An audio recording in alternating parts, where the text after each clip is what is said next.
Saat aku terbangun, aku menemukan pacarku yang sudah meninggal 10 tahun lalu terbaring di sampingku. Tapi aku tidak merasa bahagia sedikit pun, malah langsung minta putus dengannya. Ternyata, aku tiba-tiba kembali ke masa sebelum kiamat. Di kehidupan sebelumnya, aku mengorbankan segalanya untuk melindunginya. Tapi dia meninggalkanku saat persediaan makanan habis. Setelah itu, dia menumpang hidup dengan Qin Jun, anak orang kaya, dan hidup nyaman. Tapi akhir hidupnya sangat tragis. Dia ditukar dengan 3 kaleng kola oleh Qin Jun. Sedangkan aku memilih untuk bergabung dengan tentara. Setelah berlatih keras selama 10 tahun, akhirnya aku menjadi anggota pasukan khusus W. Saat menjalankan misi, kami terkepung oleh zombie. Aku, yang bertugas sebagai barisan belakang, ditinggalkan dan dikorbankan oleh rekan-rekanku. Yang tak kusangka, saat aku sendirian dan tanpa bantuan, kaptenku menikamku dari belakang. Dia menggunakan darahku untuk memancing zombie menyerangku, lalu melarikan diri. Memikirkan hal itu membuatku marah. Karena Tuhan memberiku kesempatan kedua dengan ingatan 10 tahun lalu. Kali ini aku harus menjadi raja di dunia kiamat. Aku tidak akan membiarkan siapapun menginjakku. Melihat jam di meja, aku tahu waktuku tidak banyak. Hari ini adalah hari dimulainya kiamat. Saat itu, 80% manusia di bumi akan bermutasi menjadi zombie. Dan akan muncul banyak roda kiamat di dunia. Dengan memutar roda itu, kita bisa mendapatkan makanan dan perlengkapan, bahkan ramuan khusus dan skill. Jadi, kali ini aku harus bergerak cepat, demi hubungan kami selama bertahun-tahun. Sebelum pergi, aku memperingatkannya untuk berhati-hati terhadap Qin Jun, si brengsek itu. Lalu aku pergi tanpa menoleh ke belakang. Setelah membeli beberapa obat di apotek, aku pergi ke Villa Dingsheng. Karena aku ingat betul, salah satu roda kiamat jatuh di sana. Tapi saat itu, beberapa satpam berlari dan berteriak padaku. Ini kawasan villa elit, orang asing, cepat pergi. Aku mengabaikan teriakan mereka, dan menunjuk ke langit. Kiamat akan dimulai 3 menit lagi. Saat para satpam melihat ke langit, mereka terkejut dengan pemandangan yang luar biasa. Sebuah pesawat luar angkasa raksasa terbang perlahan di atas kepala. Para satpam langsung mengambil foto dan mengunggahnya ke media sosial. Mereka tidak tahu bahaya sudah dekat. Aku pun memanfaatkan kesempatan itu untuk melarikan diri. Lalu aku segera pergi ke tempat roda kiamat muncul. Begitu aku masuk ke villa, seorang gadis turun dari lantai atas dan bertanya, "Siapa kamu? Cepat keluar, atau aku akan lapor polisi." Sebelum dia selesai bicara, pesawat itu mulai menyerang bumi. Bom gas beracun berbentuk kapsul jatuh seperti hujan ke tanah. Lalu gas beracun pun menyebar. Manusia yang menghirupnya langsung berubah menjadi zombie ganas. Dalam sekejap, bumi berubah menjadi neraka. Gadis itu nekat keluar rumah. Dan kiamat pun terjadi. Begitu membuka pintu, dia langsung ketakutan melihat zombie. Sebelum gadis itu sempat bereaksi, zombie itu langsung menerjang dan menjatuhkannya. Zombie itu berkata jika dia tidak ingin gadis itu dimakan, dia harus segera meninggalkan tanda hati di kolom komentar untuk mendoakannya. Setelah itu, zombie itu membuka mulutnya yang besar dan menggigit gadis itu. Pada saat genting, aku muncul tepat waktu dan memenggal kepala zombie itu dengan satu tebasan. Lalu, dengan terampil aku mengambil inti sihir dari kepala zombie itu. Sebelum gadis itu sempat bernapas lega, 2 zombie lagi menerjangnya. Melihat itu, aku segera melindungi gadis itu di belakangku. Lalu dengan cepat aku menghabisi kedua zombie itu. Saat itu, gadis itu sudah sangat ketakutan dan terduduk lemas di lantai. Melihat pria di depannya yang sangat kuat, gadis itu buru-buru bertanya siapa aku sebenarnya, dan mengapa aku ada di rumahnya. Mendengar itu, aku menjawab dengan suara rendah, "Namaku Ye Zongming." "Tenang, aku bukan orang jahat. Aku kesini untuk mencari roda kiamat." Lalu aku membantu gadis itu berdiri. Saat itu, dia pun mulai tenang, dan memperkenalkan dirinya sebagai Mu Xin Fei. Dia berterima kasih karena aku telah menyelamatkannya. Mendengar nama Mu Xin Fei, aku langsung tertegun. Tak disangka, pejuang bintang 9 yang legendaris di kehidupan sebelumnya, ternyata adalah dia. Pasti ada sesuatu yang istimewa tentang dirinya. Kalau tidak, dia tidak mungkin menjadi yang terkuat di kehidupan sebelumnya. Lalu Mu Xin Fei bertanya dengan panik, "Kak Ye, monster-monster itu sebenarnya apa?" Lalu aku menjelaskan semuanya padanya. Setelah mengetahui bahwa monster-monster itu adalah zombie, Mu Xin Fei sangat terkejut. Dia tidak percaya bahwa dunia ini benar-benar telah menjadi kiamat. Saat itu, tiba-tiba ada cahaya yang menyambar dari dapur. Melihat itu, aku segera berlari ke dapur. Benar seperti dugaanku, sebuah roda kiamat benar-benar muncul. Tapi yang tak kusangka, dari roda ini bisa mendapatkan ramuan penguat. Ini adalah barang yang dapat meningkatkan kekuatan tempur 3 kali lipat secara instan. Aku menjelaskan bahwa benda ini disebut roda kiamat. Dengan memasukkan inti sihir dari kepala zombie ke dalam lubang-lubang ini, kita bisa memutar roda untuk mendapatkan hadiah. Lalu Mu Xinfei bertanya dengan penasaran. Inikah yang kau cari? Mengapa benda ini ada di rumahku? Dan bagaimana kau tahu semua ini? Kak Ye, tiba-tiba ditanya seperti itu. Aku tidak tahu harus menjawab apa. Jika aku jujur dan mengatakan padanya bahwa aku bereinkarnasi, dia pasti akan menganggapku gila. Maka aku segera mengalihkan pembicaraan. Aku bilang aku akan keluar untuk mengumpulkan inti sihir. Dan kemudian kembali untuk mengajarinya cara menggunakan roda ini. Setelah itu, aku keluar dari villa dan bertarung melawan zombie. Tak lama kemudian, aku telah mengumpulkan 14 inti sihir. Cukup untuk memutar roda 2 kali. Lalu aku menjelaskan kepada Mu Xinfei cara menggunakan roda tersebut. Setelah mengisi lubang-lubang di roda dengan inti sihir, roda itu berputar dengan cepat. Tak lama kemudian, jarum berhenti di gambar makanan kaleng. Melihat itu, aku seperti disambar petir. Meskipun makanan sangat berharga di akhir zaman, tapi hadiahnya cuma 2 bintang. Yang terburuk di rolet ini, sepertinya hidup kembali. Tidak mengubah fakta bahwa aku seorang pecundang sial. Tapi Mu Xinfei tampak tak percaya. Dia tidak menyangka benda ini benar-benar bisa mengeluarkan makanan kaleng. Lalu aku memberikan 7 kristal ajaib yang tersisa kepada Mu Xinfei. Kali ini kau yang coba, kataku. Namun, tindakan inilah yang membuatku benar-benar memahami kehebatan seorang ahli bintang 9. Seberapa beruntungnya gadis ini, seperti dia bisa memenangkan lotre setiap hari. Dapat hadiah utama apartemen saat beli mobil. Bahkan memenangkan seekor sapi saat belanja di supermarket. Bagiku, yang tidak pernah beruntung, ini tidak menyakitkan tapi sangat menghinaku. Jadi aku menyerahkan kesempatan memutar rolet padanya. Setelah Mu Xinfei memasukkan kristal ajaib ke dalam slot, rolet segera berputar. Tapi saat aku melihat barang yang dia dapatkan, aku benar-benar tercengang. Hadiah utama, dia mendapatkan kartu penghapus. Kartu ini sangat penting untuk mendapatkan item penting di masa depan. Ini adalah artefak yang meningkatkan peluang mendapatkan hadiah utama. Karena dia sangat beruntung, aku memutuskan untuk memanfaatkan keberuntungannya. Aku segera mengambil senjataku dan bersiap untuk berburu zombie. Aku harus mendapatkan lebih banyak kristal ajaib agar dia bisa memutar rolet untukku. Mu Xinfei juga tidak diam saja setelah aku pergi. Dia pergi ke dapur dengan pisau di tangan kiri dan sendok di tangan kanan.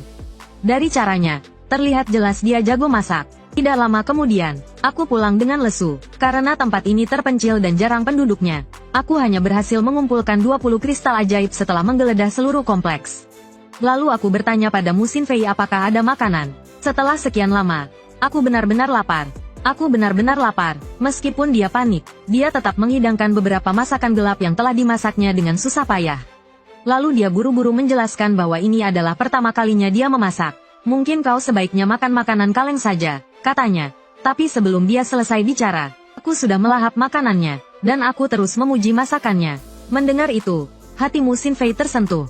Dia tidak menyangka aku tidak jijik dengan masakannya yang begitu buruk. Dia tidak tahu bahwa bagiku, yang telah mengalami kiamat selama 10 tahun, ini benar-benar makanan lezat. Ini benar-benar lezat. Setelah kenyang, kami mulai mengerjakan urusan penting.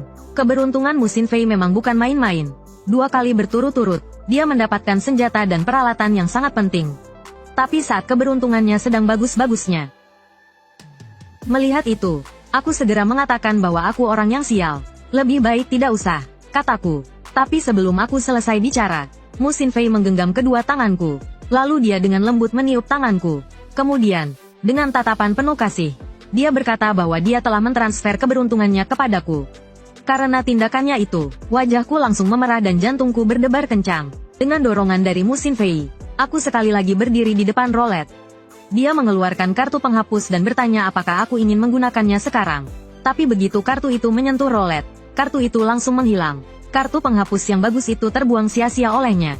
Mu Xinfei buru-buru menjelaskan bahwa dia tidak sengaja. Meskipun aku bilang tidak apa-apa, hati kecilku menangis. Lalu aku mulai memutar rolet. Lalu aku segera berdoa, memohon agar aku tidak mendapatkan makanan kaleng. Dengan cepat, jarum penunjuk berhenti di posisi ramuan penguat. Tak disangka, kali ini aku benar-benar mendapatkan hadiah besar. Saat itu, aku berkata dengan serius, sekarang aku akan mengajarimu keterampilan yang sangat penting di akhir zaman. Kamu harus memperhatikan langkah-langkah yang aku lakukan. Lalu aku menuangkan ramuan penguat dan heparin bersama-sama. Kemudian mulai memanaskan campuran ramuan tersebut. Suhunya harus dikontrol dengan ketat. Dengan begitu, 1 botol ramuan bisa menjadi 2 botol. Barang ini sangat berharga di akhir zaman. Jika ada lebihnya, bisa ditukar dengan barang berharga lainnya. Namun saat itu, suara dari luar tiba-tiba menarik perhatianku. Seiring suara yang semakin mendekat, aku langsung merasa ada yang tidak beres. Aku segera menarik Mu Xinfei dan berlari ke lantai 2. Karena sesuatu yang lebih mengerikan daripada zombie datang. Jika hanya dengan memakan semangkuk daging kecoa ini kamu bisa bertahan hidup. Beranikah kamu memakannya? Gadis ini tanpa ragu memakan semangkuk kecoa untuk dibuat sup. Ternyata ini adalah akhir zaman di mana makanan langka. Jika tidak ingin mati kelaparan, maka hanya bisa makan daging kecoa mutan ini. Barusan, seekor kecoa mutan tiba-tiba masuk ke villa. Meskipun kecoa mutan ini tidak kuat, mereka adalah hewan yang hidup berkelompok. Jika menemukan satu, berarti ada satu pasukan. Jadi, saya segera meminta Mu Xinfei masuk ke kamar dan tidak mengeluarkan suara. Tidak peduli apapun suara yang terdengar di luar, jangan keluar. Setelah itu, saya mengambil ramuan penguat. Lalu, saya meminumnya dalam sekali teguk. Kekuatan besar langsung mengalir ke dalam tubuh saya. Rasa sakit yang tiba-tiba menyebar ke seluruh tubuh saya. Saat itu, Xiao Qiang sudah muncul di atas kepala saya. Kemudian dia langsung melompat menyerang saya. Namun di detik berikutnya, pisau tajam yang dingin menembus kepalanya. Saat ini, saya seperti harimau lapar yang menerobos kawanan domba, menyerang dan membantai tanpa henti. Monster di sekitar saya langsung mati hanya dengan satu sentuhan. Potongan tubuh berserakan di mana-mana seperti hujan deras yang tak berujung. Dalam waktu singkat, ratusan Xiao Qiang habis tanpa sisa oleh saya. Saat itu, saya membuka pintu dengan gagah dan berkata, "Kamu sekarang boleh keluar." Namun sebelum saya selesai bicara, Mu Xinfei melompat ke pelukan saya. Saya tidak menyangka seorang calon pejuang bintang 9 juga punya sisi lemah. Saya bilang, "Jangan khawatir. Bahaya sudah benar-benar selesai. Lagi pula, di dunia kiamat, air mata itu tidak berharga." Saat itu, Mu Xinfei dengan pura-pura tenang berkata, "Siapa bilang aku menangis? Jelas-jelas aku hanya terganggu oleh bau busuk serangga ini. Tapi ngomong-ngomong, bagaimana kita menangani bangkai serangga sebanyak ini?" Saya bilang, "Ini adalah bahan bagus yang datang sendiri. Akan sangat sayang jika membuangnya. Jika kita membuatnya menjadi dendeng, persediaan makanan tahunan kita akan tercukupi. Di dunia kiamat, ada 3 cara mendapatkan makanan. Pertama, persediaan sebelum kiamat. Kedua, mendapatkannya dari roda keberuntungan. Ketiga, berburu hewan mutasi. Meskipun rasanya memang tidak enak, setidaknya lebih baik daripada kelaparan sampai mati." Setelah saya menjelaskan cara membuat dendeng kepada Mu Xinfei, saya pun memutuskan untuk pergi mencari roda keberuntungan berikutnya. Mu Xinfei tampak kecewa dan berkata, "Aku akan membuat dendeng dari serangga-serangga ini. Dan aku akan terus membuat ramuan penguat. Tapi bisakah kau tidak meninggalkanku?" Melihat Mu Xinfei di depanku, aku berkata dengan sangat yakin, "Percayalah, aku pasti akan kembali." Dia dulunya adalah idola populer yang dipuja banyak orang. Tapi sekarang dia telah menjadi seperti anjing yang patuh. Meskipun telah kuperlakukan dengan buruk berkali-kali, dia tetap memperlakukanku seperti cinta pertamanya. Zombie itu langsung tertawa. "Meskipun di akhir zaman kita tidak boleh berhati lembut, aku tidak tahan melihat seorang gadis menangis dan sedih. Jadi tanpa ragu aku bertarung nyawa melawan zombie itu. Tapi sayangnya, zombie itu datang berkelompok. Aku pun melindungi gadis itu agar bisa mundur lebih dulu. Dengan cepat dia bersembunyi di dalam sebuah gedung, lalu berteriak, 'Kak, lebih baik kita mundur sambil bertarung.' Aku pun berlari ke atas gedung bersama gadis itu. Setelah menaiki belasan lantai, stamina gadis itu mulai menurun. Tapi saat itu, seekor zombie tiba-tiba menangkap kaki gadis itu. Melihat itu, aku segera mengangkat gadis itu dan menebas kepala zombie itu dengan satu tebasan. Saat aku bersiap untuk menghabisi zombie-zombie itu, seberkas cahaya tiba-tiba menyinari tangga. Saat aku menoleh, ternyata sebuah meteor jatuh ke bumi. Tapi sebagai seorang yang jenius, aku tahu itu bukan meteor, melainkan kunci rahasia harta karun akhir zaman. Konon, siapapun yang mendapatkan benda ini, akan meninggalkan akhir zaman dan mencapai dunia lain yang penuh kehidupan. Ini adalah harta yang didambakan semua orang. Jadi di kehidupan ini, aku harus mendapatkannya. Tapi saat aku melamun, seekor zombie tiba-tiba menyerangku. Melihat itu, aku langsung mengeluarkan pukulan hook kiri. Dengan satu pukulan, aku mengirimnya terbang. "Beraninya kau menyerangku? Kau pikir aku ini kucing penakut?" Aku mencengkeram leher zombie itu dengan tanganku. Lalu crack, aku mematahkan lehernya. Kemudian dengan cepat aku menghabisi zombie-zombie pengejar itu. Gadis di belakangku terkejut. Pria ini benar-benar kuat. Andai saja aku bisa terus mengikutinya. Sebuah teguran menyadarkan gadis itu dari lamunannya. "Kalau kau tidak ingin mati, jangan hanya duduk diam di sana. Sekarang lantai bawah penuh dengan zombie. Tur ke bawah pasti tidak mungkin. Kita hanya bisa pergi ke atap untuk melihat apakah ada jalan lain." Kami pun sampai di atap. Tanpa diduga, masih ada beberapa penyintas di sana. Seorang pemuda berambut pirang dengan tongkat baseball berjalan mendekat. Dia bertanya apa yang kami inginkan. "Kenapa kalian membawa zombie ke sini?" Aku segera menjelaskan bahwa kami tidak bermaksud jahat, karena lantai bawah penuh dengan zombie. Kami ingin melihat apakah ada jalan lain untuk turun. Pemuda itu pun menurunkan kewaspadaannya. Dia mengatakan ada gedung di sisi timur balkon yang jaraknya cukup dekat. Kalian bisa mencoba melompat ke sana. Aku segera pergi ke sisi timur untuk memeriksa. Jaraknya hanya sekitar 5 meter. Sangat mudah bagiku. Jadi aku memutuskan untuk melompat dari sana. Tapi saat itu, tiba-tiba, cewek itu menarik bajuku.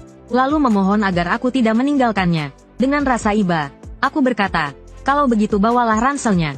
Kemudian aku mengikatnya dengan tali ke tubuhku. Saat itu, si rambut pirang di belakangku berkata sambil tersenyum. Sobat, berikan ranselnya padaku. Kau membawa seseorang dan ransel sebesar ini. Pasti tidak bisa melompat. Tenang, aku akan melemparkan ranselmu ke sana. Aku tahu betul. Jika aku menyerahkan ransel itu padanya, itu sama saja seperti memberikan makanan ke mulut harimau. Jadi, aku langsung menolak tawarannya. Si rambut pirang menjadi marah dan berkata, tinggalkan ranselmu, atau tanganmu akan kupatahkan. Tapi aku tidak menyerah pada ancamannya. Malah aku tersenyum licik, karena iseng bertaruh pada Jerman. Aku dan pacarku bertemu di atap gedung. Melihat itu, seorang fans Argentina segera datang dan menasihati kami untuk tidak gegabah. Tapi sebelum orang itu selesai bicara, aku langsung melompat dari gedung setinggi 100 meter. Lalu dengan suara biur, mendarat di gedung seberang. Aku tahu ini bukan waktunya untuk bunuh diri. Aku harus segera menemukan kunci dunia rahasia, agar bisa pergi ke Qatar untuk menonton final. Lalu aku berlari menuju tempat jatuhnya kunci dunia rahasia. Tak lama kemudian, kami tiba di sebuah sekolah. Aku ingat betul kuncinya jatuh di sekitar sini. Saat itu, di dalam gedung sekolah, ada beberapa orang yang selamat yang sedang melawan serangan zombie. Melihat seseorang datang ke sekolah, seorang siswi segera berteriak minta tolong. Aku mengabaikannya, dan mendesak cewek itu untuk segera pergi. Nanti akan repot kalau zombinya datang. Cewek itu langsung mengikutiku dari belakang, sambil terus mengomel, kau begitu hebat. Kenapa tidak menolong mereka? Aku langsung membentaknya, kau sendiri susah menyelamatkan diri, malah masih memikirkan orang lain. Ini kiamat, aku bukan juru selamat yang bisa menyelamatkan semua orang. Jangan berpikir orang lain wajib menolongmu. Di saat genting, kau bahkan tidak lebih berguna dari sebungkus mie instan. Cewek itu langsung berkata, terima kasih telah menyelamatkanku, dan tidak meninggalkanku. Namaku Liang Chuyin, aku akan patuh mulai sekarang. Lalu kami melanjutkan pencarian kunci dunia rahasia. Tapi setelah mencari kemana-mana, kami tetap tidak menemukan petunjuk apapun. Jadi aku memutuskan untuk mencari tempat yang lebih tinggi untuk mengamati situasi. Aku menyuruh Liang Chuyin bersembunyi. Aku pergi sebentar, lalu aku memanjat tiang ke gedung sekolah. Tanpa diduga, suara itu mengejutkan zombie di dalam kelas. Saat zombie itu hendak menyerangku, aku langsung menendang kepalanya. Saat mendarat, aku langsung mengeluarkan senjata, lalu menginjak tanah dan menebas kepala zombie itu. Yang tidak kuduga, ternyata masih ada 3 orang yang selamat di dalam kelas. Melihat itu, seorang guru langsung datang dan berterima kasih padaku, lalu memohon agar aku membantu mereka keluar dari sana. Aku tidak menjawab permintaannya, malah bertanya apakah mereka melihat seberkas cahaya jatuh di sini. Kedua siswa itu langsung menggelengkan kepala, tanda tidak melihatnya. Tapi sang guru dengan yakin berkata bahwa ia melihatnya, dan ia juga tahu di mana tepatnya cahaya itu jatuh. Melihat itu, aku segera bertanya di mana dia jatuh. Tapi guru itu memintaku untuk membawa mereka pergi dari sini. Baru dia akan memberitahuku lokasi pastinya. Aku bilang terlalu banyak zombie di luar, jadi aku tidak bisa menjamin keselamatan 3 orang sekaligus. Dengan kekuatanku, aku hanya bisa membawa 2 orang. Setelah mendengar itu, siswi berambut pendek itu langsung panik dan berkata, bagaimana kami bisa memilih? Bisakah kau berusaha lebih keras untuk membawa satu lagi?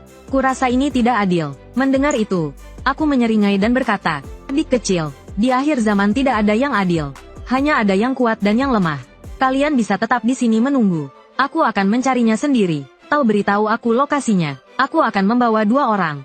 Kalian pilih sendiri. Aku menganggapnya sebagai guru wanita terindah di akhir zaman. Bukan karena penampilannya yang cantik, tetapi karena hatinya yang benar-benar indah. Mengetahui bahwa hanya 2 orang yang bisa selamat, di antara dirinya dan 2 muridnya, guru itu tanpa ragu memberikan kesempatan hidup kepada murid-muridnya. Melihat itu, aku segera berjanji akan membawa kedua muridnya keluar dengan selamat. Sekarang, bisakah kau memberitahuku lokasi pastinya? Tapi tak disangka, guru itu berkata setelah kau membawa mereka keluar, aku akan menuliskan lokasinya di kertas dan melemparkannya ke bawah. Ternyata guru ini cukup cerdik. Dia benar-benar berusaha keras agar murid-muridnya bisa selamat. Lalu aku berkata dengan dingin, kuharap kau tidak akan menyesali keputusan yang kau buat hari ini. Baiklah, sekarang ayo ikut aku. Setelah berkata begitu, aku membuka pintu dan menendang zombie di depan pintu. Lalu berteriak, ikuti aku. Kemudian aku membawa kedua gadis itu berlari menuruni tangga. Tapi segera aku menyadari ada yang tidak beres. Sepanjang jalan sangat sunyi, bahkan tidak ada satu zombie pun yang kami temui. Jadi aku segera meminta mereka untuk memperlambat langkah. Ada pepatah yang mengatakan, ada yang aneh pasti ada sebabnya. Benar saja, seekor monster diam-diam mendekati para gadis itu. Dan saat ini, kedua gadis itu masih belum menyadari bahaya yang mendekat. Tiba-tiba monster itu menjulurkan lidahnya, mulai memainkan rambut gadis itu. Gadis itu langsung merasakan dingin di belakang kepalanya. Tapi ketika dia menoleh ke belakang, dia langsung gemetar ketakutan. Hampir saja kencing di celana. Monster itu membuka mulutnya yang besar seperti kuda Nil. Tiba-tiba menggigit gadis itu. Di saat genting, aku segera melemparkan senjata di tanganku ke arah monster itu. Terdengar suara swish. Sepotong bibir monster itu jatuh ke tanah. Jeritan kesakitan yang menyayat hati langsung bergema di seluruh gedung. Monster yang marah itu segera mengayunkan pukulan ke arahku. Menghadapi serangan ganas monster itu, aku tidak mundur sedikit pun. Malah langsung meninjunya dengan keras. Tapi pukulan ini tidak melukainya sama sekali. Melihat itu, aku kembali menendang kepalanya dengan tendangan memutar yang indah. Tendangan ini menggunakan 10% kekuatanku. Namun tampaknya tidak berpengaruh. Tapi sedetik kemudian, kakiku dicengkeram oleh monster itu. Kemudian monster itu membantingku ke tanah dengan seluruh kekuatannya. Melihat ini, gadis itu sangat khawatir. Jika kakak tidak bisa mengalahkan monster ini, kita semua tak akan bisa lari. Saat itu, aku terluka parah dan tak bisa bergerak. Tiba-tiba monster itu mengangkat kedua tangannya tinggi-tinggi. Lalu dengan sekuat tenaga, ia memukulku 2 kali. Apakah hidupku yang menyedihkan ini akan berakhir seperti ini? Ajin anime. Jika SS seekor monster seperti ini, akan memberimu 3 gadis seperti ini. Beranikah kau maju? Aku sih langsung maju tanpa pikir panjang. Namun, setelah serangkaian gerakan hebat, aku malah dianggap bodoh oleh monster itu. Sebelum aku mengerti apa yang terjadi, aku dipukul jatuh ke tanah oleh monster itu. Tiba-tiba monster itu mengepalkan tangannya di atas kepala. Lalu dengan sekuat tenaga, ia memukulku 2 kali. Di saat genting, terdengar suara dor. Monster itu langsung kutembak mati. Tapi keadaanku juga tidak baik. Pukulan tadi membuat tangan kananku mati rasa. Tapi saat itu, terdengar suara langkah kaki duk-duk-duk dari koridor. Seiring langkah kaki semakin mendekat, jantung para gadis berdebar kencang. Saat itu aku baru sadar. Mungkinkah suara tembakan tadi menarik perhatian zombie di sekitar? Aku segera melindungi kedua gadis itu di belakangku. Tapi sedetik kemudian, aku terkejut dengan apa yang kulihat. Sebelum aku bisa bereaksi, Liang Chuyin yang berlari dari lantai bawah langsung melompat ke pelukanku. Melihat yang datang bukan zombie, kedua gadis itu akhirnya bisa bernapas lega. Liang Chuyin berkata dengan panik, "Akhirnya aku menemukanmu." Tadi, pusat multimedia tiba-tiba memancarkan cahaya. Lalu tiba-tiba banyak zombie berkerumun ke sana. Aku takut sendirian di bawah. Jadi aku lari ke atas mencarimu. Mendengar itu, saya langsung mengerti semuanya. Sumber cahaya yang bisa menarik sekelompok besar zombie hanya satu, yaitu cahaya yang dipancarkan oleh roda keberuntungan. Benar-benar seperti ungkapan, tanpa sengaja, justru ketemu dengan mudah. Kemudian saya segera membawa semua orang melanjutkan perjalanan ke bawah. Dengan cepat, kami berhasil keluar dari gedung sekolah. Melihat para siswa semuanya selamat, guru segera melemparkan kertas berisi lokasi yang spesifik. Setelah menerima kertas itu, saya langsung memeriksanya dengan penuh antusias. Ternyata kunci itu jatuh di lokasi konstruksi di sebelah. Tidak heran saya mencarinya begitu lama tapi tidak menemukannya. Orang biasa pasti tidak akan memperhatikan tempat itu. Kalau begitu, prioritas sekarang adalah mencari roda keberuntungan itu terlebih dahulu. Lalu kami tiba di pusat multimedia. Setelah melihat ada zombie di dalamnya, 2 gadis langsung bertanya dengan keras. "Kenapa membawa kami ke tempat yang ada zombie? Jangan-jangan kamu ingin mengkhianati kami? Kamu sudah mendapatkan informasi yang kamu mau, lalu merasa kami tidak berguna lagi. Kamu mau menggunakan kami sebagai umpan zombie, kan?" Mendengar itu, saya langsung membalas dengan keras. "Ini adalah dunia kiamat. Katakan padaku, di mana yang tidak ada zombie? Dan apakah kalian punya delusi paranoid atau semacamnya? Menggunakan kalian sebagai umpan? Saya tidak serendah itu. Kalian tunggu di luar. Saya akan segera kembali." Setelah mengatakan itu, aku menerobos masuk ke pusat multimedia sendirian. Namun, begitu aku masuk, aku melihat kerumunan zombie yang mengerikan. Untungnya, tidak ada monster mutan seperti sebelumnya di antara mereka. Aku tahu ini pasti akan menjadi pertarungan sengit lainnya. Jadi, aku segera menggenggam bahu kananku yang terlepas. Kemudian, asterisk crack, aku menyambungkan kembali lenganku yang putus. Sementara itu, gadis berambut pendek diam-diam menarik gadis berambut panjang ke samping. Dia berkata dengan begitu banyak zombie di dalam, Ye Zongming pasti tidak akan kembali hidup-hidup. Daripada menunggu di sini dengan bodoh, Lebih baik kita mencari tempat untuk bersembunyi. Setelah mengatakan itu, dia menarik gadis berambut panjang dan berbalik untuk pergi. Tanpa sepengetahuannya, tindakan bodoh inilah yang membuatnya menempuh jalan tanpa harapan yang jahat.